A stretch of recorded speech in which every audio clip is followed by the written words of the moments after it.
Praise the lord. మన ప్రభువును రక్షకుడైన యేసుక్రీస్తు పరిశుద్ధ నామంలో దేవుని ప్రియులైన మీ అందరికీ ప్రభు నామంలో వందనాలు తెలియజేస్తూ ఉన్నాను. ఈ సమయమందు మనం లూకా సువార్త 15వ అధ్యాయాన్ని ధ్యానం చేసుకుందాము. ఈ అధ్యాయంలో యేసుక్రీస్తు ప్రభు అందించిన 3 ఉపమానాలున్నాయి. 3 ఇంచుమించు ఒకే అర్థమొచ్చేలాగా 3 సందర్భాలతో ప్రభు ఉపమానాల్ని అందించడం జరిగింది. శ్రద్ధగా వినండి. మీ బైబిల్ గ్రంథాలు తెరవండి. లూకా సువార్త 15వ అధ్యాయం మొదటి నుంచి. ఒకప్పుడు సమస్తమైన సోంకరులను, పాపులను ఆయన బోధ వినుటకు ఆయన దగ్గరకు వచ్చుచుండగా, పరిసయ్యులను, శాస్త్రులను అది చూచి, ఇతడు పాపులను చేర్చుకొని వారితో కూడా భోజనము చేయుచున్నాడని చాలా సణుగుకొనిరి. అందుకాయన వారితో ఈ ఉపమానము చెప్పెను. మీలో ఏ మనుషునికైనను 100 గొర్రెలు కలిగి ఉండగా, వాటిలో ఒకటి తప్పిపోయిన యెడల అతడు 99 అడవిలో విడిచిపెట్టి, తప్పిపోయినది దొరకు వరకు దానిని వెదక వెళ్ళడా? అది దొరికినప్పుడు సంతోషముతో దానిని తన భుజముల మీద వేసుకొని ఇంటికి వచ్చి, తన స్నేహితులను, పొరుగువారిని పిలిచి, మీరు నాతో కూడా సంతోషించుడి. తప్పిపోయిన నా గొర్రె దొరికినదని వారితో చెప్పును గదా! అటువలే మారు మనస్సు అక్కరలేని 99 నీతిమంతుల విషయమై కలుగు సంతోషము కంటే మారు మనస్సు పొందు ఒక్క పాపి విషయమై పరలోకమందు ఎక్కువ సంతోషము కలుగును. ప్రియ విశ్వాసులారా, యేసుక్రీస్తు ప్రభు తరచుగా అనేకమైన జనులతో ఉండటం, వారికి బోధ చేయటం, అలాగే అనేకులు ఆయన బోధను, ఆయన మాటల్ని ఇష్టపడటం, ఆయన చుట్టూ జనసమూహాలు ఎప్పుడూ ఉండటం జరుగుతుండేది. వచ్చేవారు ఒకే వర్గానికి చెందిన వారు వస్తారు. ఒకే రకానికి చెందిన వారు వస్తారు అనుకున్న వీల్లేదు. అనేక రకములైన ప్రజలు, సుంకరులు, పాపులు అంటున్నారు పరిసయ్యులు. అలాంటి వారందరూ కూడా ఆయన దగ్గరికి రావటం, ఆయనను ఇష్టపడటం, ఆయన మాటలు వినటం, మాటలకు చెవియొగ్గటం, ఆయన మాటలు ఇష్టంగా స్వీకరించడం చేస్తూ ఉంటే, వీరు పరిసయ్యులు శాస్త్రులు, ధర్మశాస్త్రాన్ని బోధించేవారు. వీరెట్టివారో తెలుసా? వారు వినరు, వారు చేర్చుకోరు, వారు ఇష్టపడరు. కానీ ఆయన సుంకరులతోనూ, పాపులతోనూ ఉంటున్నాడని వారిని చూసి, వారిని బట్టి యేసుక్రీస్తు ప్రభువుని అపార్థం చేస్తా ఉంటారు. అంటారు, ఏంటి ఈయనెప్పుడు సుంకరులతో, పాపులతో ఉంటాడేంటి? ఈయన బోధకుడు కదా! పరిశుద్ధుడిగా ఉండాలి కదా! ఈయన కూడా మంచి వస్త్రాలు ధరించి అగ్రపీఠాల్లో విందుల్లో అగ్రపీఠాలు ఆశించాలి కదా! అగ్రస్థానాల యందు కూర్చునుండాలి కదా! అగ్రపీఠములను ఆశించాలి కదా! సంత వీధుల్లో వందనాలు కోరుకోవాలి కదా! ఇలాగ ఒక ప్రత్యేకమైన జీవితాన్ని చేయాలి కదా! మంచిగా ఉండాలి కదా! అనుకోవలసిన వారు అనుకుంటారు వీరు. కానీ ప్రభు అలా అనుకోరు. అందుకు ప్రభు వారి ఆలోచనలు, వారి మాటలు వాళ్ళంట చాలా సణుగుకుంటున్నారంట. ఏంటి బాబు ఈయన ఇట్లా ఉంటాడు అనుకుంటున్నారంట పదే పదే. అట్టి వారి మాటలను వింటున్న ప్రభు, గ్రహిస్తూ ఉన్న ప్రభు ఈ ఉపమానం చెప్తున్నారు. ఒక మనుషుడున్నాడు, 100 గొర్రెలున్నాయి. 100 గొర్రెల్లో ఒకటైనా తప్పిపోవడం ఆయనకిష్టం లేదు. ఒకటి తప్పిపోయిందట. ఆ గొర్రె అన్నిట్లితో పాటు ఉండదు. ఎటో వెళ్ళిపోయింది. అన్నిట్లితో పాటు ఉండి, అది చక్కగా గుంపులో ఉండి, మంచిగా కాపరిని వెంబడించకుండా అది వెళ్ళిపోయిందెటో. వెళ్ళిపోయిన ఆ గొర్రెను వెతకడానికి 99ని విడిచిపెట్టి వెళ్ళడా? వెళ్తాడు కదా! వెదుకుతాడు కదా! అది దొరికితే ఎంత సంతోషిస్తాడు. నిజమే కదా ప్రియ విశ్వాసులారా! ఈ కాపరిని చూడండి. ఒక్కటి కూడా పోగొట్టుకోవడానికి ఇష్టపడని కాపరి. ఒకటి కూడా పోగొట్టుకోడు. సాధారణంగా గుంపు పలచనైపోతా ఉంటే, ఏంట్రా బాబు ఏదో జరుగుతుంది అంటూ శ్రద్ధ తీసుకొని, ఆ తర్వాత ఒక్కొక్కటి ఏమైపోతున్నాయి అంటూ ఆరా తీసుకొని, అప్పుడు కాదు ఒక్కటి పోయినప్పుడే గుర్తుపట్టాడు. ఆ ఒక్క దాని కోసం 99ని కూడా పక్కన పెట్టి వెదక వెళ్ళాడు. కారణం ఏంటో తెలుసా? 100 ఉంటేనే సంపూర్ణం. ఆయన 100 ఆయనకుండాలి అన్నట్లుగా మీరు గుర్తించరా? యేసుక్రీస్తు ప్రభు వచ్చింది కూడా అందుకే కదా! గొప్ప గొప్ప వారిని, నీతిమంతుల్ని నేను రాలేదు. నశించిపోతున్న వారిని వెదకి వారిని రక్షించడానికొచ్చాను. ఈ కాపరి యేసే. ఒకటి కూడా పోగొట్టుకోవడానికి ఆయన ఇష్టపడడు. నిన్ను నన్ను పోగొట్టుకోవాలని ఆయన అనుకోడు. ఎవరిని పోగొట్టుకోవాలని ఆయన అనుకోడు. ఆయన వెదుకుతున్నాడు. వెతికి ప్రతి వారిని రక్షిస్తున్నాడు. ఆ కాపరట 99 అడవిలో విడిచిపెట్టి ఒకటి వెతకడానికి వెళ్ళాడట. అది దొరకగానే దాన్ని భుజాలకెత్తుకొని సంతోషంగా వచ్చి ఇరుగు పొరుగు వారిని, స్నేహితుల్ని పిలిచి నాతో కూడా నా సంతోషంలో పాలిభాగస్తులు కండి. నేను పోగొట్టుకున్నది నాకు దొరికింది. నాతో ఆనందించండి. నా ఆనందంలో, సంతోషంలో పాలుపందులు పంచుకోండి.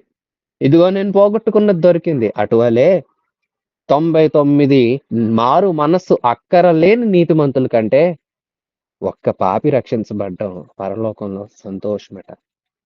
విశ్వాసి నశించిన దాన్ని వెతుకుతున్నాడు ప్రభు. వెతికి రక్షించుకోవడానికి ఆయన ఇష్టపడుతున్నాడు. అందుకే వెతుకుతూ వచ్చారు. మన ద్వారా ఈ మాటలు చేరుతూ వచ్చే మన దాకా ఈ మాటలు అందాయి. అందుతున్న ఈ మాటలను మనం స్వీకరించి అదిగో ఆ కాపరికి మనం దొరికితే, ఆ కాపరికి మనల్ని మనం సమర్పించుకుంటే ఆయన మనల్ని ఇదిగో మరలా తీసుకుని వెళ్ళి ఆ మందలో కలుపుతాడు, సంతోషిస్తాడు. యేసుక్రీస్తే ఆ పరమ కాపరి, గొప్ప కాపరి, మంచి కాపరి, ప్రధాన కాపరి.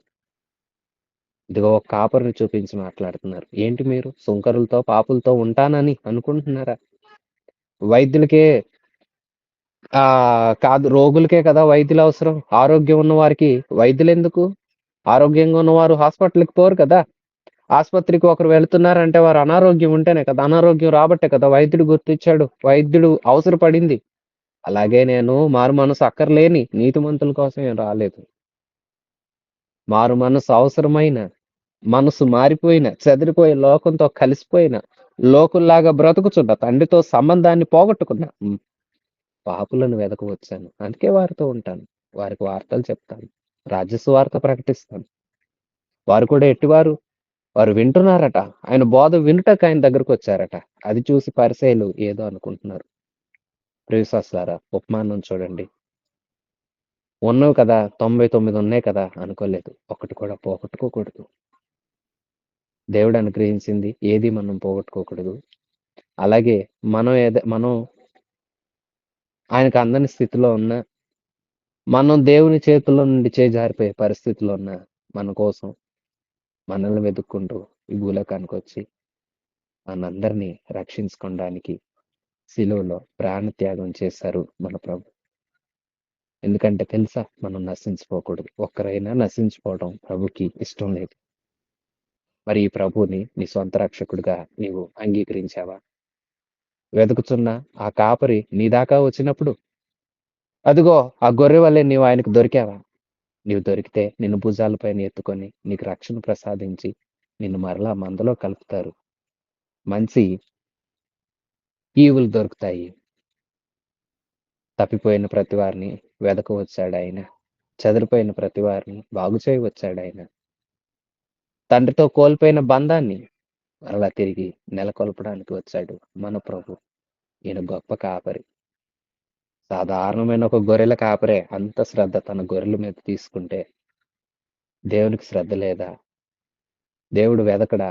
దేవుడు పాపులను ప్రేమించడా? అని తెలియచేయడమే ఈ ఉపమానం యొక్క ఉద్దేశం. 8వ వచనం నుంచి లూకాసు వార్త 15వ అధ్యాయం 8వ వాక్యం. ఏ స్త్రీకైనను 10 వెండి నాణెములుండగా వాటిలో ఒక నాణెము పోగొట్టుకుంటే ఆమె దీపం వెలిగించి ఇల్లు ఊడ్చి అది దొరకు వరకు జాగ్రత్తగా వెతకదా? అది దొరికినప్పుడు తన చెలికత్తెలను, పొరుగువారిని పిలిచి నాతో కూడా సంతోషించుడి. నేను పోగొట్టుకొనిన నాణెము దొరికినదని వారితో చెప్పును గదా! అటువలే మారు మనస్సు పొందు ఒక పాపి విషయమై దేవుని దూతల ఎదుట సంతోషం కలుగునని మీతో చెప్పుచున్నాను అనెను. మరొక ఉపమానం చెప్తున్నారు. ఒక స్త్రీ ఉన్నది. ఆమె దగ్గర 10 కాసులున్నాయి. ఒక నాణెం పోగొట్టుకున్నది. ఒకటి పోయిందని ఊరకనే ఉండకుండా ఆమె దీపం పెట్టింది. దీపాన్ని వెలిగించింది. దీపపు వెలుగులో ఆమె ఇల్లంతా ఊడ్చింది. శ్రద్ధగా నాణేన్ని వెతికింది. వెదకి దాన్ని పొందుకుంది, దొరికించుకున్నది. ఎప్పుడైతే దొరికించుకున్నదో ఆ నాణ్యాన్ని బట్టి తన ఇరుగు పొరుగు వారికి చూపించి, ఇదిగో నేను పోగొట్టుకున్నది నాకు దొరికింది, నాతో కూడా సంతోషించండి అంటూ సాక్ష్యం ఇస్తున్నది. ప్రియ విశ్వాసులారా, ఇందాకేమో నశించిపోయే మనల్ని వెదకవచ్చారు దేవాది దేవుడు. అలా వెదకవచ్చిన దేవునికి ఎవరైతే తమను తాము సమర్పించుకున్నారో వారందరూ ఆయనకు దొరికినట్లుగా భావించి వారిని వారు భుజము పైన వేసుకొని మందలో తిరిగి కలిపాడు మన దేవుడు. ఈ రెండవ ఉపమానం దేన్ని తెలియజేస్తుందంటే, ఒక మనిషి తనకు కలిగింది పోగొట్టుకున్నాడు. ఉదాహరణకు ఆత్మీయ జీవితంలో మనల్ని మనం గమనించుకుంటే, ఆత్మీయ జీవితంలో దేవునితో కూడా యాత్ర ప్రారంభించాము. సువార్త విన్నాము. సువార్తను నమ్మాము కూడా. నమ్మిన మనం మందిరానికి రావటం మొదలుపెట్టాం. మందిరానికి రావటం మొదలుపెట్టిన మనం క్రమక్రమంగా కొద్ది కొద్దిగా దేవునికి నచ్చేలాగా మనల్ని మనం మార్చుకోవాలని లోకపు ఆశలు కొన్నింటిని వదిలిపెట్టాం. మనసు మారింది. ఆ తర్వాత నేను క్రీస్తులో స్థిరంగా నిలబడతానని బాప్తిస్మం కూడా పొందాం. పొంది యాత్ర కొనసాగుతూ ఉంటుండగా కొందరు అలవాట్లు ఎట్లా ఉంటాయంటే, ఈ ఆత్మీయ యాత్రలో ప్రారంభించిన నాటి విశ్వాసం పోగొట్టుకుంటారు కొంతమంది. యాత్ర ప్రారంభించినప్పుడు దైవిక ప్రేమ ఎలాంటి మంచి హృదయం, ప్రేమ హృదయం కలుగున్నారో ఆ ప్రేమ పోయి అసమాధానంతో నిండిపోతుంటారు కొంతమంది. కొందరు సమాధానాన్ని పోగొట్టుకుంటారు. కొందరు ప్రార్థనా జీవితాన్ని పోగొట్టుకుంటారు. చక్కటి ప్రార్థనా పరులు గతం. ఇప్పుడు ప్రార్థన చేయట్లేదండి అనే స్థాయి. కొందరు చక్కగా ఆరంభంలో రక్షణ పొందిన కొత్తలో మందిరానికి తెలుసుకుంటూ దేవుణ్ణి కొద్ది కొద్దిగా తెలుసుకుంటున్న కొత్తలో అత్యంత ఆసక్తితో బైబిల్ గ్రంథాన్ని చదువుతారు. కాలం గడుస్తూ ఉండే కొద్దీ బైబిల్ ధ్యానం అనేది కూడా పక్కన పెట్టేస్తారు. చూసారా?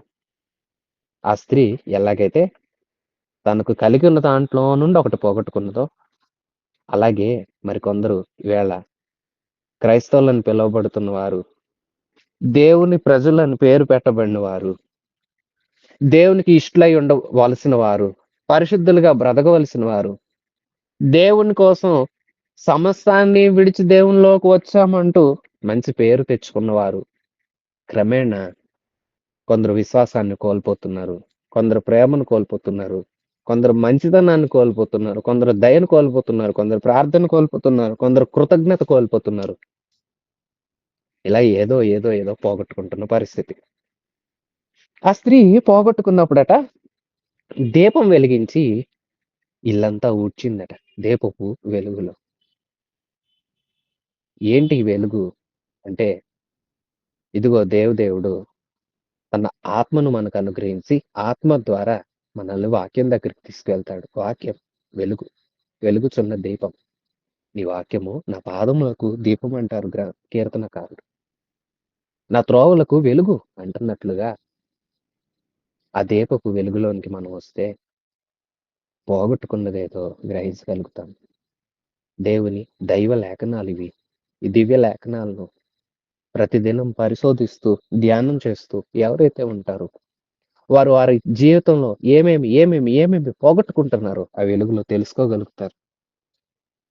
ప్రియ విశ్వాసి, అలా తెలుసుకోవాలంటే దేవుని ఆత్మ మనల్ని నడిపిస్తూ ఉన్నారు. దేవుని ఆత్మ మనల్ని వాక్యం దగ్గరికి తీసుకొస్తారు. దేవుని ఆత్మ మనకు సత్యమేంటో బోధిస్తారు. మనం ఏం పోగొట్టుకుంటున్నామో మనకు తెలియజేస్తారు. పోగొట్టుకున్నది తెలియజేసిన ఆయనే పోగొట్టుకున్నది ఎలా పొందుకోవాలో దివ్య లేఖనాల్లో నుంచి తెలియజేస్తారు. ప్రియ విశ్వాసి, మొదటి ఉపమానం నశించిపోతున్నా లేదా తప్పిపోయినా ఎక్కడికో దూరంగా వెళ్ళిపోయిన దేవుని మందలో నుండి చెదిరిపోయిన వారిని ఆయన తిరిగి వెతికినట్లుగా యేసుక్రీస్తుకు సాదృశ్యంగా మనం చూస్తున్నాం. వెతికి మందలో కలిపిన కాపరిగా ప్రభువుని చూస్తాము. రెండో ఉపమానం పరిశుద్ధాత్మ దేవుడు మనం ఏం పోగొట్టుకున్నామో వెలుగులో, వాక్యం అనే వెలుగులో మనకు తిరిగి దయచేసే దివ్యమైన దేవుడిగా మనం చూస్తాం. ప్రియశ్వాసి, లేఖనాల దగ్గరకు వచ్చావా? లేఖనాలను ధ్యానంగా పరిశోధిస్తున్నావా?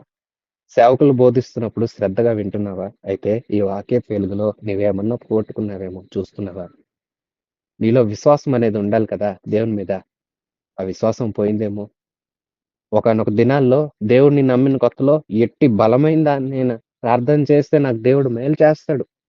లేదా ఈ సమస్యని నేను జయించగలుగుతాను. నాతో నా ప్రభువే ఉన్నాడన్న నమ్మకం, విశ్వాసం ఆనాడుంది. నేడు మనుషుల మీద ఆధారపడుతున్నావా? నాడు బలమైన ప్రార్థనాపరుడిగా, ప్రార్థనాపరురాలుగా పిలువబడ్డ నీవు నేడు ప్రార్థన చేయలేని పరిస్థితిలో ఉన్నావా? అంటే ఏం పోగొట్టుకుంటున్నావో తెలుసుకుంటున్నావా? ఆ స్త్రీ తనకు కలిగింది విలువైంది పోగొట్టుకుంది. నీవు కూడా విలువైనవేమన్నా పోగొట్టుకున్నావా? వాక్యపు వెలుగులో ప్రభువు నిన్ను హెచ్చరిస్తూ ఉన్నారు. ఏం పోగొట్టుకున్నావో నీకు గుర్తు చేస్తుంటే వాక్యపు వెలుగులో వెతుక్కో. నువ్వు పోగొట్టుకున్నది మరలా వాక్యానుసారంగానే తిరిగి పొందుకోగలుగుతావు. ఏం పోగొట్టుకున్నావు? దేవుని ఆత్మ నీతో మాట్లాడుతూ ఉంటుండగా నిర్లక్ష్యం చేయకు. ప్రేమించే హృదయాన్ని పోగొట్టుకున్నావా?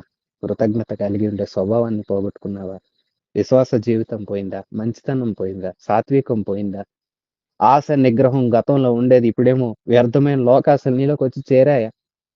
యవనేచ్ఛలతో పీడించబడుతున్నావా? గతంలో జయించి అన్నింటి మీద విజయాన్ని పొందుకున్న నీవు నేడు చిన్న చిన్న వాటికి ఓడిపోతున్నావా? ఎట్టి స్థితిలో ఉన్నావో వాక్యాన్ని బట్టి నిన్ను నీవు ఒకసారి పరీక్షించుకో. పోగొట్టుకున్నది విలువైందైతే దాన్ని వెతుక్కోవాలి. వదిలేస్తే నష్టం మనకే కదా! వదలకూడదు. 11వ వచనం నుంచి మరొక ఉపమానం. ఇది అందరికీ సుపరిచితమే. క్రైస్తవులు క్రైస్తవంలోనికి అడుగుపెట్టిన ఆనాటి నుండి నేటి వరకు అనేకులైన సేవకుల ద్వారా ఈ సందర్భాన్ని వింటూనే ఉంటారు. తెలుసు కదా అని తక్కువ చేయొద్దు. శ్రద్ధగా వినండి. లూకా సువార్త 15వ అధ్యాయం 11వ వచనం నుంచి. మరియు ఆయన ఇట్లనెను, ఒక మనుషునికి 2 కుమారులుండిరి. వారిలో చిన్నవాడు తండ్రి ఆస్తిలో నాకున్న భాగము ఇమ్మని తన తండ్రిని అడగగా అతడు వారికి తన ఆస్తిని పంచిపెట్టెను. కొన్ని దినములైన తరువాత ఆ చిన్న కుమారుడు సమస్తమును కూర్చుకొని దూర దేశమునకు ప్రయాణం అయిపోయి అచ్చట తన ఆస్తిని దుర్వ్యాపారము వలన పాడు చేసెను. అదంతయు ఖర్చు చేసిన తర్వాత ఆ దేశమందు గొప్ప కరువు రాగా వాడు ఇబ్బంది పడసాగి వెళ్ళి ఆ దేశస్థులలో ఒకని చెంత చేరెను. అతడు పందులను మేపుటకు తన పొలములోనికి వానిని పంపెను. వాడు పందులు తిను పొట్టుతో తన కడుపు నింపుకొన ఆశపడును గాని ఎవడును వానికి ఏమియు ఇయ్యలేదు. అయితే బుద్ధి వచ్చినప్పుడు వాడు నా తండ్రి యొద్ద ఎంతో మంది కూలివాండ్రును అన్నము సమృద్ధిగా ఉన్నవి. నేనైతే ఇక్కడ ఆకలికి చచ్చిపోచున్నాను. నేను లేచి నా తండ్రి వద్దకు వెళ్ళి, తండ్రి, నేను పరలోకమునకును విరోధముగాను నీ ఎదుటను పాపం చేసి తిని ఇక మీదట నీ కుమారుడనని అనిపించుకుంటకు యోగ్యుడను కాను. నన్ను నీ కూలి వానిలో ఒకనిగా పెట్టుకొనమని అతనితో చెప్పుదును అనుకుని లేచి తండ్రి వద్దకు వచ్చాను. వాడింకను దూరమున ఉన్నప్పుడు తండ్రి వాణ్ణి చూచి కనికరపడి పరిగెత్తి వాని మెడ మీద పడి ముద్దు పెట్టుకొనెను. అప్పుడు ఆ కుమారుడు అతనితో, తండ్రి, నేను పరలోకమునకును విరోధముగాను నీ ఎదుటను పాపం చేసి తిని ఇక మీదట నీ కుమారుడను అనిపించుకొనుటకు యోగ్యుడను కానెనను. అయితే తండ్రి తన దాసులను చూచి ప్రశస్త వస్త్రము త్వరగా తెచ్చి వీనికి కట్టి వీని చేతికి ఉంగరం పెట్టి పాదములకు చెప్పులు తొడిగించుడి, క్రొవ్విన దూడను తెచ్చి వధించుడి, మనము తిని సంతోషించుదము. ఈ నా కుమారుడు చనిపోయి మరలా బ్రతికెను, తప్పిపోయి దొరికెనని చెప్పెను. అంతటా వారు సంతోషింపసాగిరి. అప్పుడు అతని పెద్ద కుమారుడు పొలంలో ఉండెను. వాడు పొలము నుండి వచ్చిన ఇంటికి దగ్గరకు రాగా వాద్యములను నాట్యమును జరుగుట విని దాసులలో ఒకని పిలిచి ఇది ఏమిటని అడగగా ఆ దాసుడు అతనితో, నీ తమ్ముడు వచ్చి ఉన్నాడు.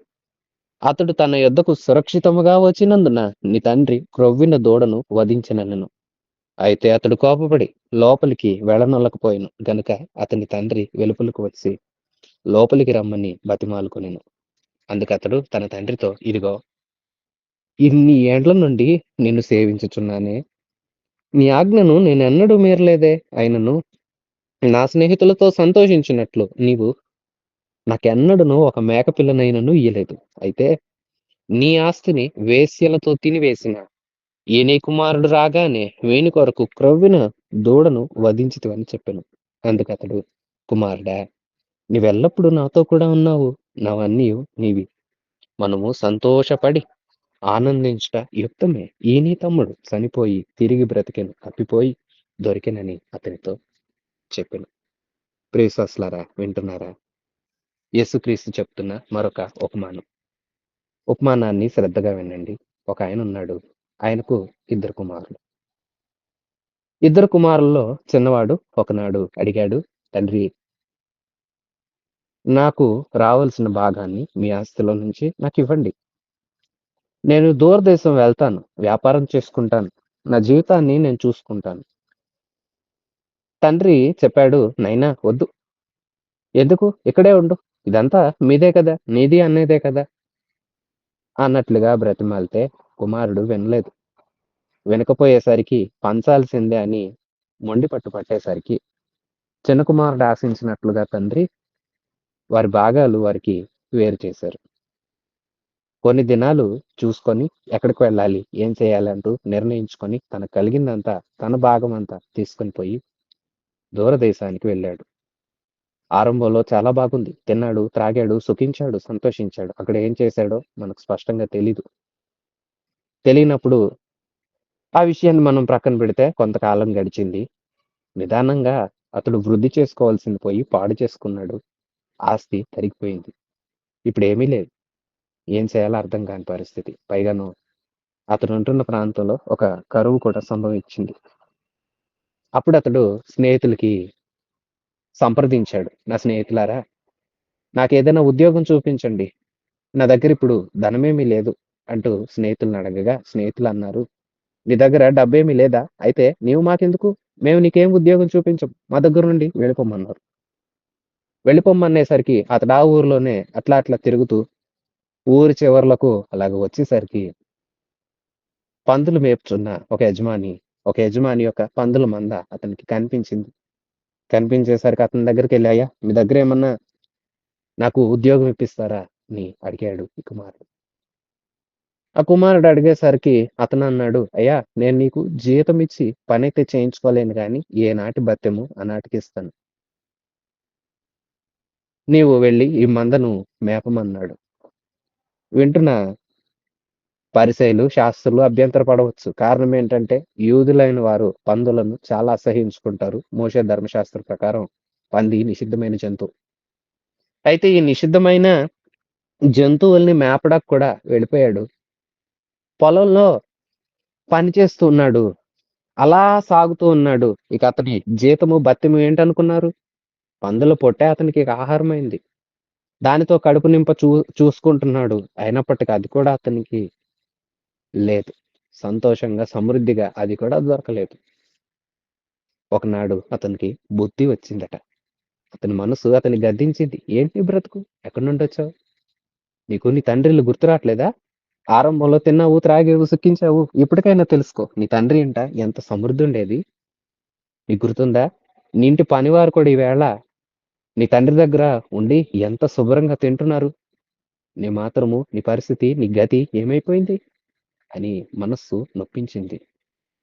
అప్పుడు బుద్ధి తెచ్చుకున్నవాడై చాలా బాధపడుతున్నాడు.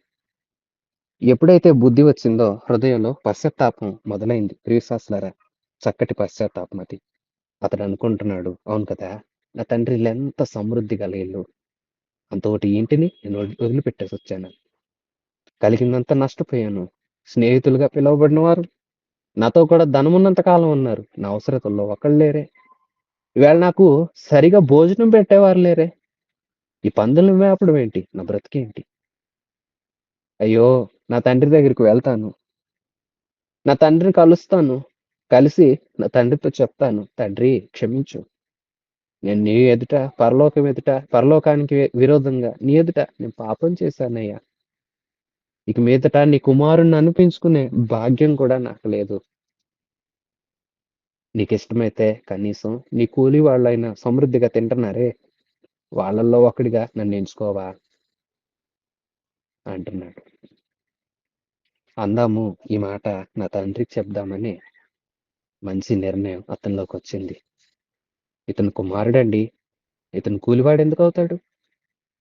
ఇతను పందులతో తిరిగిన దేవుని బిడ్డ చక్కటి ఇంటి నుండొచ్చాడు. ఆ ఇంటే ఉన్నవాడు, ఆ ఇంటి మనస్సు గలవాడు ఈ పందుల మధ్య నిలవలేడు. లోకంలో నిలవలేడు. నేను వదిలేసుకొని వస్తాను, దూరంగా వెళ్తాను, గొప్పగా మారతాను అనుకున్నాడు గాని, పోగొట్టుకున్న తర్వాత అతనికి తెలిసొచ్చింది. నేనిక్కడెక్కడ బ్రతకలేను. మంచో చెడో నా తండ్రి దగ్గరుంటే బావుండు.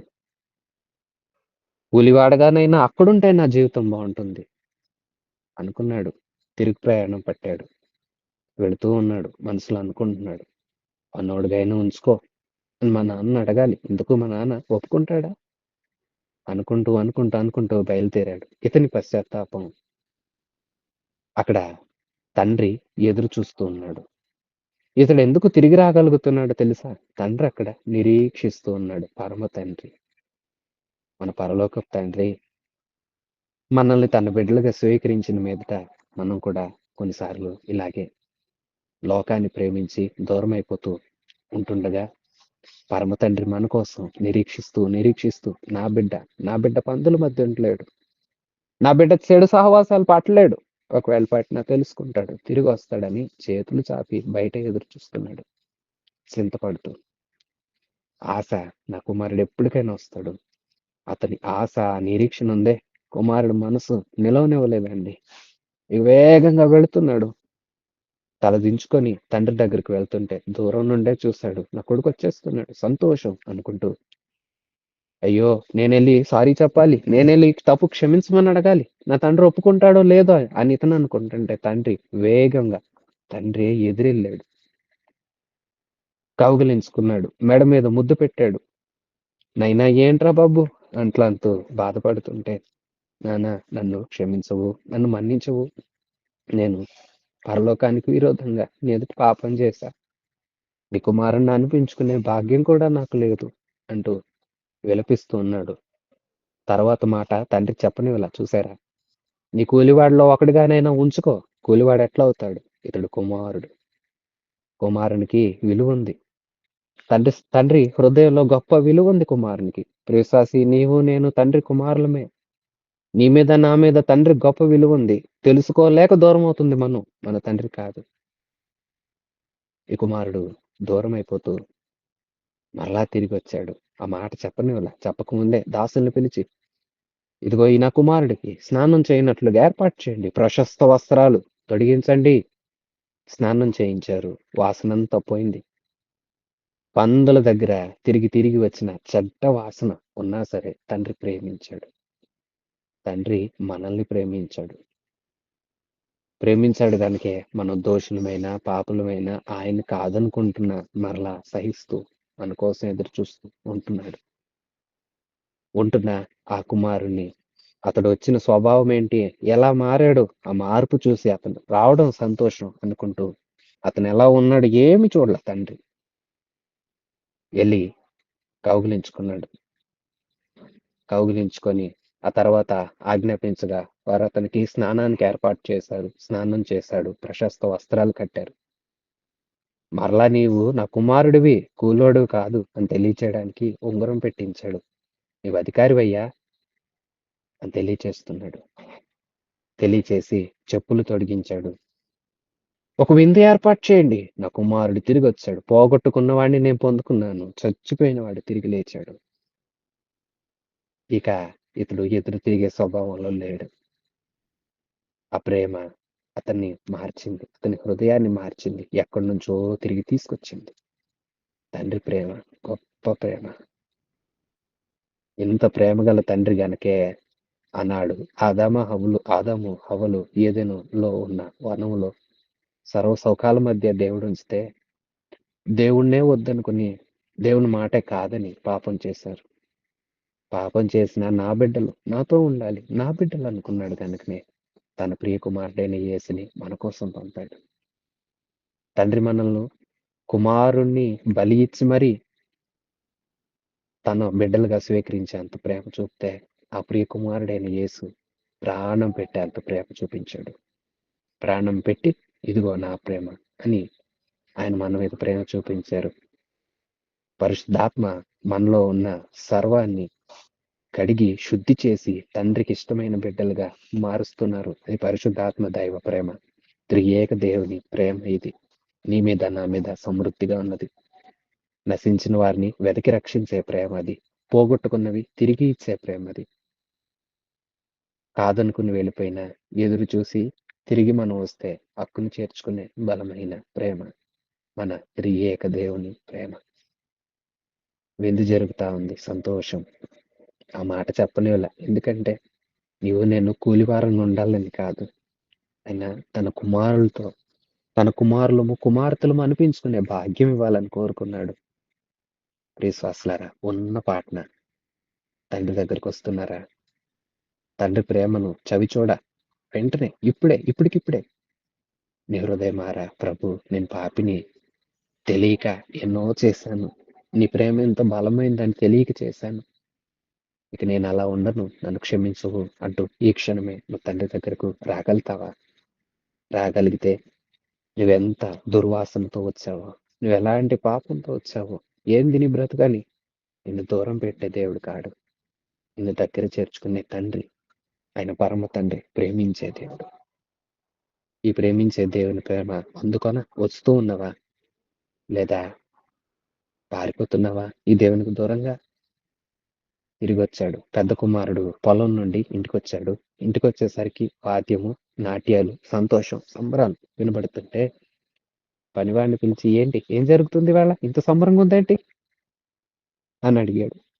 పెద్ద కుమారుడికి అప్పుడు దాసుడు చెప్పాడు, అయ్యా నీ తమ్ముడు తిరిగి వచ్చాడు, అందుకే తండ్రి సంతోషంగా ఇన్ని ఏర్పాట్లు చేశాడంటే కుమారుడికి కోపం వచ్చింది. కోపం వచ్చి చూడండి మారిపోయాడు. కోపంతో మండిపడిపోతున్నాడు. లోపలికి కూడా వెళ్ళ. ఎవరో చెప్పారు, అయ్యా మీ పెద్ద కొడుకు వచ్చాడు గాని బయట కోపంగా ఉన్నాడు అని తెలియజేస్తే తండ్రి వెళ్ళాడు. నైనా ఏంటి ఇక్కడ ఆగిపోయావు, రానైనా అంటే నేను రాను, ఇన్నాళ్ళు నిన్ను సేవిస్తున్నాను, ఇన్నాళ్ళు నీతో ఉన్నాను, ఏ రోజన్నా నా స్నేహితులతో నన్ను సంతోషించమని ఒక మేకపిల్లైనా ఇచ్చావా? నీ ఆస్తి తీసుకుని పోయి దుర్వ్యాపారాలు చేసి వేశ్యలతో తిని త్రాగి సుఖించి ఉన్నదంతా పోగొట్టుకొని హీన స్థితిలో తిరిగి వచ్చినోడిని చూసేమో మంచి క్రొవ్విన దాన్ని వధించి విందు చేయిస్తున్నావా? ఏంటిది అంటే, నైనా తెలుసుకోవా, నాళ్ళు నాతో ఉన్నావు, అన్నీ నీయే కదా, నేనేమన్నా నేను కాదన్నానా? కానీ ఈ నీ తమ్ముడిని చూడు, వీడు చచ్చిపోయాడు, మరలా తిరిగి లేచాడు. నేను ఇతన్ని పోగొట్టుకున్నాను, తిరిగి మరలా పొందుకున్నాను, తిరిగి దొరికాడు మనకు, చనిపోయి తిరిగి లేచాడు. ఇతని కోసం ఈ మాత్రం చేయటం యుక్తమేనైనా, రా అంటున్నాడు. పెద్ద కుమారుణ్ణి చూడండి, చిన్న కుమారుడు దూర దేశం వెళ్ళి అక్కడ తప్పిపోతే ఇతడు ఇంట్లో ఉండి తప్పిపోయాడు. తప్పిపోవడం ఎక్కడ మంచిది కాదు ప్రియ విశ్వాసులారా. తండ్రి అందరినీ సమానంగా ప్రేమిస్తున్నాడు. ఇదిగో ప్రియ విశ్వాసులారా, కొందరు దేవుణ్ణి తెలుసుకోలేక పాపం చేసి, లేదా దేవునిలో ఉండలేక బయటికి వెళ్ళిపోయి పాపం చేస్తున్న గుంపు చిన్న కుమారునికి సాదృశ్యం. కానీ నాశించి చెడిపోతున్నారు వీరు. పెద్ద కుమారుడు లాంటి గుంపు కూడా మందిరాల్లో ఉంటున్నారు కానీ ఒకరంటే ఒకరికి పడిన స్థితి. ఎదుటి వాళ్ళు బాగుపడుతున్నా, ఎదుటి వాళ్ళు రక్షించబడుతున్నా, ఎదుటి వాళ్ళు మేలు పొందుకుంటున్నా చూసి తట్టుకోలేని స్థితిలో మరికొందరు ఉంటున్నారు. ఇంట్లోనే ఉండి తప్పిపోయే బిడ్డకుంటున్నావా? లేదా తండ్రిని వదులుకుని దూరం వెళ్ళిపోయి తప్పిపోయే బిడ్డకుంటున్నావా? లేదా బుద్ధి తెచ్చుకుని పశ్చాత్తాపంతో తిరిగి వచ్చిన బిడ్డగా నీవున్నావా? ఏ బిడ్డగా నీవున్నావు? నీ స్థానం ఎలా ఉంది? రీసాసి ఉన్న పాటనే తిరిగిరా. నువ్వు ఎట్టివాడమైనను, ఎలాంటి దానమైనను నిన్నుగా ఆయన ప్రేమిస్తాడు. ఆయన హక్కును చేర్చుకుంటాడు. ప్రశస్త వస్త్రాలు ఇస్తాడు.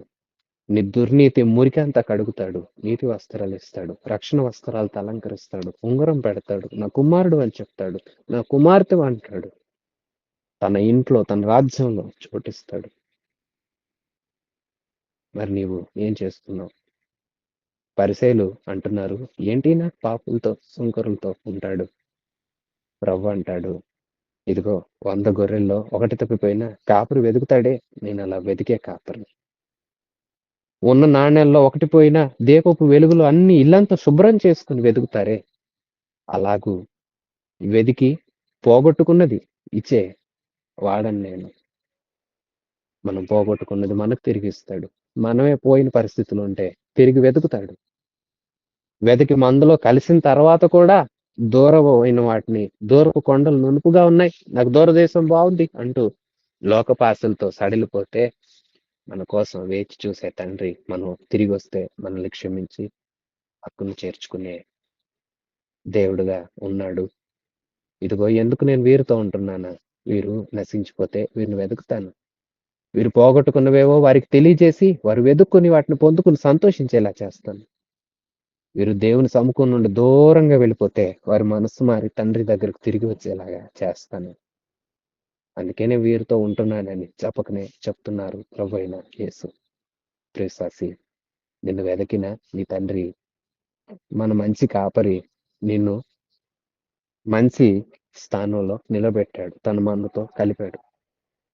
మందతో కలిసిన తర్వాత నువ్వేమైనా పోగొట్టుకుంటున్నావేమో వాక్యపు వెలుగులో పరీక్షించుకో, వెతుక్కో. నువ్వు పోగొట్టుకున్నావు, నీకు మరలా తిరిగిస్తాడు.